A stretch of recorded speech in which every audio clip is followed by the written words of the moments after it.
ازيكم عاملين ايه؟ النهارده هاخدكم معايا في جولة في قرية كانكون العين السخنة، تجربة الاوتيل وكمان تجربة الفيلا البرايفت بول. خليكم معايا كده واتفرجوا على جمال الاوتيل. واجمل حاجة بجد ان هو بيبعد عن القاهرة ساعة ونص او ساعتين بالكتير، فهو يعني حاجة مصيفية كويسة جدا ونضيف قوي ما شاء الله. بجد المكان حلو جدا. هقول لكم المميزات واكيد هقول لكم العيوب بكل مصداقية، فتابعوا معايا الفيديو للاخر. لو اول مرة تشوفوني ما تنسوش تعملوا اشتراك في القناة لجولات اكتر، في كذا فيديو هينزل على كذا اوتيل الفترة دي فتابعوا. اولا مبدئيا زيارتي كانت للاوتيل امتى؟ هي الفيديو ده كان من سنة. انا نزلت قبل كده ريفيو على الاوتيل ده على القناه هنا، بس الفيديو كان قصير قوي، الفيديوهات للاسف كانت ضايعه مني، بس انا عرفت ارجع الفيديوهات واعمل لكم فيديو كامل بكل حاجه موجوده في الاوتيل. مبدئيا الاوتيل موجود فيه 2 بول كبير ينفع ينزل فيه كبار وصغيرين ومتدرج على حسب عدد الامتار، والبول التاني بقى ده ريلاكسيشن بول للكبار فقط، يعني لازم فوق 18 سنة او الكابلز، يعني ما ينفعش فيه اطفال خالص. حلو جدا وكله شезлونجات كده ومريح بجد للاعصاب، والاغاني فيه مش عاليه، هتلاقوا الاغاني فيه شغاله بصوت هادي كده، الا بقى ساعه ما بيكون فيه فوم بارتي على البحر نفسه فالاغاني بتوصل الصوت، لكن هو مكان استجمام جدا. بتدور على حاجه هاديه وتستجم فيها، وهتقعد مثلا يومين او 3 ومش عايز تضرب مشوار شرم او مشوار الغردقه، فارشح لك كانكون بقوه من حيث حاجات معينه. مبدئيا الاكل اللي عندهم الكواليتي بتاعته حلوه جدا جدا جدا، في تنوع فظيع وكل يوم في تنوع والاكل مختلف.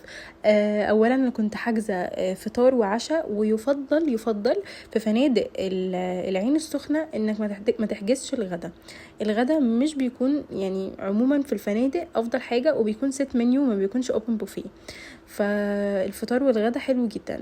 الفطار والغدا بيكون من غير سناكس، بس الاكل حلو قوي. بالنسبه بقى للبحر، فالبحر يبان ان هو شاطئ رملي، بس البحر ما بيتنزلش من غير الشوز بتاعت البحر، لان البحر كله صخور يعني وكله بجد حاجات حاده، ولو اي حد وقع او كده خلاص يعني هيتعور جامد. فده بالنسبه للبحر، الا بقى لو حد بيعرف يعوم فممكن النزول يكون من خلال المارينا، تمشي المارينا دي من اولها لاخرها، وفي النص كده زي سلم بينزلوا منها بقى الناس، بس لازم يكون يعني حد بيعرف يعوم لان ما بيكونش فيه طول جوه. بالنسبة للشاطئ فهو لذيذ قوي، هتلاقوا فيه كام مرجحة، وقدام شوية كده هتلاقوا كيدز اريا فيها طبعا العاب، يعني هي مش قادرة اقول عليها اكوا بارك لان هي مش اكوا بارك، هي تعتبر كيدز اريا فيها العاب مائية صغنونة كده قوي، كلها الحاجات اللي هي بتتنفخ دي. وفي خيل كمان على البحر، لو حابين ان انتوا تركبوا خيل تأجروا خيل. وكمان الاكل عندهم حلو قوي، لو انتوا مثلا جعتوا في الفتره من الفطار لحد العشاء في النص كده عايزين تاكلوا فانتوا تقدروا تطلبوا اي حاجه من البار، واسعارهم عاديه مش غاليه خالص، البيتزا نفس الاسعار في المطاعم بره. هنا بقى منظر الاوتيل بالليل، والاضاءة بتاعته بتكون خافتة جدا، وهم عندهم كل يوم الساعة 10 في نايت شو، بيبقى بقى على حسب فولكلور مثلا شعبي او مغني وكل يوم في نايت شو للاطفال. بالنسبة للمكان، المكان حلو قوي، الاوتيل مش كبير، الاوتيل صغير، يعني مش مثلا مفيش مساحات كبيرة ممكن تمشوها، ممكن المسافة الكبيرة اللي هو الشارع الطويل ده اللي انتوا بتمشوه من عند الأوضة بتاعتكم الروم في الأوتيل لحد البحر، دي أبعد مسافة، ومش حاسة ان هي مسافة كبيرة بصراحة. ده هنا كان شو التنورة ولذيذ قوي، والاطفال لو معاكم اطفالها هتتبسط، يعني هيحبوا قوي المكان، مش هيحسوا بملل. المكان مش ممل خالص على فكره، لو انتوا يعني عموما اي مكان مش هيكون ممل لو انتوا رايحين وقاصدين ان انتوا تتبسطوا.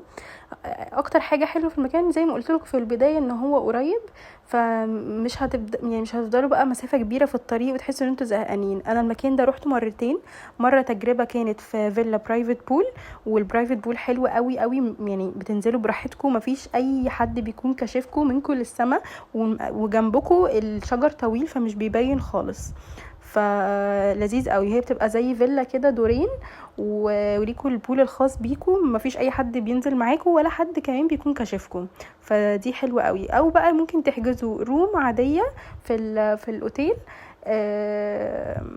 بتكون بقى حسب انتوا عايزينها بقى سنجل دبل براحتكم، والاتنين تقدروا تحجزوهم بالاكل عادي، فطار وغدا وعشاء او فطار وعشاء.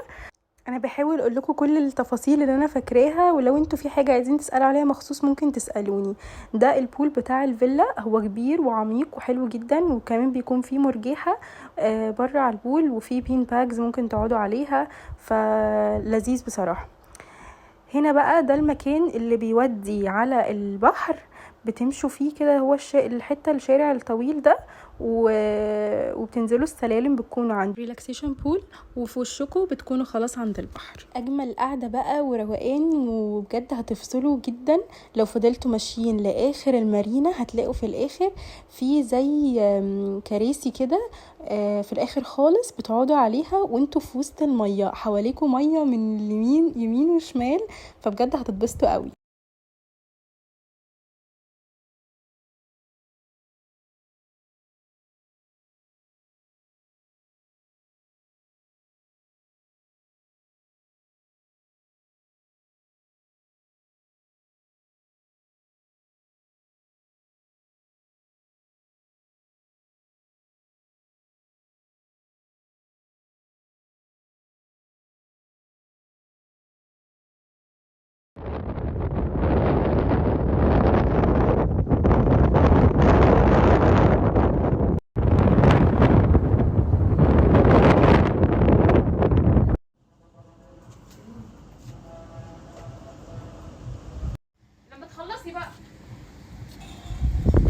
ودي الفوم بارتي اللي بيعملوها على البحر.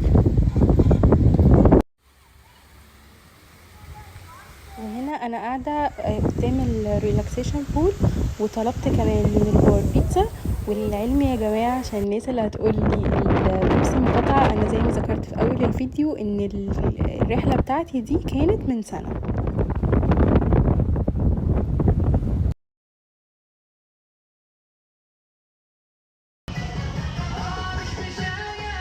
مش فاكره بصراحه البيتزا دي كان سعرها كام، بس اللي فاكراه كويس جدا ان الاسعار بتاعه المطعم البار اللي هو عند البحر اسعاره مش غاليه خالص، نفس الاسعار بتاعه المطاعم بره لو هتشتروا بيتزا من اي مطعم بره، فالاسعار عاديه. لو انتوا حتى مش هتحجزوا سناكس، ممكن تطلبوا اللي انتوا عايزينه من البار على حسب اللي انتوا عايزينه، لان سعر السناك بيزود، هيزود معاكم سعر الرحله يعني مبلغ.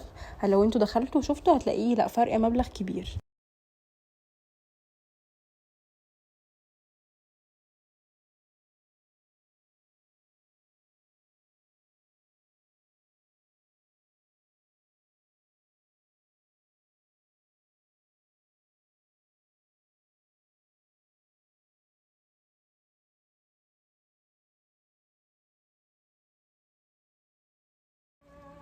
ودلوقتي بقى هوريكم الاكل، عشان ده اكتر جزء تقريبا الناس بتفضل تدور عليه. وانا لما كنت رايحه للاسف دورت وقلبت الدنيا، ما لقيتش ناس عامله ريفيوهات مفصله كده عن الاكل. مبدئيا الاكل يا جماعه خطير، انا كل ما اتفرج على الفيديوهات بقول بجد قد ايه الاوتيل ده الاكل بتاعه حلو والجوده بتاعته كويسه جدا وعنده تنوع. مبدئيا هم عندهم يوم في الاسبوع بيعملوا البوفيه كله من اوله لاخره اسماك، جمبري وسوشي وجندفلي وحاجات كلها ليها، وسمك مشوي بقى، ويعني وحاجات كلها ليها علاقه بالسمك. وفي جزء مخصص بره كده بيكونوا عاملينه للمشويات، الناس بقى اللي هي متاكلش سمك. يعني انا باكلش سمك، فلما رحت ما اكلتش غير جمبرية واحده بس بضغط كده من الناس اللي معايا وطلعت جبت بصراحه جبت حاجات من بره مشويات وكده، فراخ وكفته. ففي يعني في كل حاجه، حتى لو انتوا مش بتاكلوا السمك هتلاقوا بره حاجات متنوعه جدا انتوا تقدروا تاكلوها. وده كان الفيو من الاوضه. ممكن تاخدوا اوضه بتبص على البول، وممكن تاخدوا اوضه بتبص على البحر، بس انا فضلت بصراحه ان الاوضه تكون بتبص على البول. ده فطار تاني يوم بقى. الفطار يا جماعه خطير ومليان مخبوزات، كفايه بس تدخلوا كده، من اول ما تدخلوا المطعم انتوا بتشموا الروايح وبجد الحاجه حلوه قوي. موجود كل حاجه، هوت دوج، بيف وفراخ، وموجود بطاطس مهروسه، موجود فول، موجود طعميه، موجود كورن فليكس، موجود مربى، موجود زبادي بالفواكه وزبادي عادي وزبادي لايت للناس اللي عامله دايت، والعسل والفواكه بكل انواعها، الفواكه الموسميه على حسب الموسم اللي انتوا موجودين فيه، والمربى بكل انواعها حرفيا. شايفين قد ايه المربى يعني كل الانواع موجوده. موجود كمان في قسم الجبن انواع جبن كتير جدا، ممكن تختاروا منها اللي انتوا عايزينه. موجود كمان تركي، وموجود سلامي، ولانشون بيف، ولانشون فراخ، فانتوا مش هتحتاروا. وكمان موجود اكيد اومليت، يعني لو تروحوا للشيف وتقولوا له عايزين مثلا اي نوع اومليت انتوا عايزينه، خضار ساده، يعني زي ما تحبوا. كمان موجود بيض مسلوق. فكل الاختيارات اللي ممكن تخطر على بالكم في الفطار هتلاقوها موجوده. بالاضافه طبعا موجود مشروبات معاكم في الفطار اللي انتوا عايزينه، شاي، قهوه، نسكافيه، وكل حاجه. هنا بقى من الحاجات المميزه جدا جدا جدا ان هما بيدوكوا ايس بوكس من المكان اللي بتاخدوا منه الفوط. دي ميزه بصراحه انا ما شفتهاش في اي اوتيل. لذيذه جدا ان انتوا بتحطوا فيها وبيكون جواها مليان تلج، بتحطوا فيها المشروبات بتاعتكم عشان وانتوا قاعدين على البول الحاجه ما تسخنش. فدي بصراحه فكره لذيذه قوي منهم وحاجه كويسه. زي ما وعدتكم في بدايه الفيديو ان انا هقول لكم ايه العيوب اللي ممكن تواجهوها في الاوتيل، فعشان يكون الفيديو بكل مصداقيه. اول لو وصلت لحد هنا ما تنسوش تعملوا لي اشتراك في القناه ولايك للفيديو. اول حاجه لازم تعرفوها ان جو السخن عموما مش دايما بيكون افضل حاجه. فالافضل قبل ما تروحوا، وخصوصا ان مكان الاوتيل في الزعفرانه، فتبصوا كده على درجات الحراره وتعرفوا ان الجو فعلا هيكون حر، يعني حر لو انتوا رايحين في وقت صيف يعني. فتاخدوا بالكم من النقطه دي. اي نعم الاوتيل مكيف واللوبي مكيف وتقعدوا في مكان فيه تكييف، بس اكيد انتوا عايزين تخرجوا بره، يعني تقعدوا مثلا تنزلوا البول، تروحوا البحر. فلازم تخلوا بالكم من النقطه دي وتشوفوا انتوا هتستحملوا الجو ده ولا لا. تاني حاجه ان البحر صخري مش رملي، فانتوا لو معاكم اطفال محتاجين ان انتوا يكون معاكم شوز بحر، وتخلوا بالكم منهم كويس جدا، لان لا قدر الله اي وقعه يعني هيتعور او كده. الاوتيل مش جنب اي حاجه خالص، يعني مفيش حاجه بره ممكن تعملوها الا لو معاكم عربيه. ممكن تروحوا مثلا بورتو سخنه، مش معاكم عربيه فانتوا هتضطروا ان انتوا تقضوا الاجازه كلها جوه الاوتيل. ده كان الفطار بتاع تاني يوم او تالت يوم، انا مش متذكره الحقيقه. بس كان فيه كل حاجه، كسكسي، وكان فيه سوسيس بيف وفراخ وبيض وطعميه وفول، وكل انواع الخضار موجوده، والسلطات وبطاطس يعني. وبصوا دي انواع الجبن واللانشون الموجوده، وسلامي وتركي، حتى الرنجه موجوده، وجبنه قريش وجبنه ريكفورد وحلاوه. فبجد كل حاجه ممكن تخطر على بالكم ممكن تحبوا ان انتوا تفطروا بيها هتلاقوها. كل انواع السلطات، بابا غنوج، سلطه طحينه، سلطه بنجر، مخلل، خضار، زيتون، كل انواع الخضار موجوده، وكل انواع السلطات موجوده، والعيش موجود، عيش بلدي وعيش توست وعيش فينو كايزر وعيش اللي هو البني، كل انواع. يعني بجد يا جماعه مفيش حاجه مش موجوده، مفيش حاجه مش موجوده. فالفلوس اللي هتدفعوها هتاخدوا قصادها قيمه وجوده، بجد هتتبسطوا جدا جدا جدا، وهتحسوا ان كل حاجه موجوده. حتى نوع الزبده، نوع زبده نظيف جدا، الفواكه طعمها حلو قوي. فكل حاجه حرفيا انتوا هتحسوا ان انتوا فلوسكم ما راحتش هدر، انتوا دافعين فلوس واخدين بيها قصادها خدمه. ده تقريبا كان العشاء بتاع اليوم التاني او التالت، انا مش فاكره يا جماعه الايام بالظبط لفه معايا. بس كان في بيكاتا، وكان في سبرينج رولز، وكان في بيتزا، وكان في باستا، كل يوم في باستا، وفي فراخ مشويه، وكان رقاق وسويت كورن. فبجد الاكل كان تحفه. شايفين كميه التنوع؟ يعني كل ده كان في يوم واحد. موجود كمان ورق عنب وسلطه زبادي، فحاجات كتير قوي واختيارات كتير قوي. لو مش عاجبك ده هتاخد ده، لو مش عاجبك ده هتاخد ده. فدي احسن حاجه بصراحه في الاوتيل.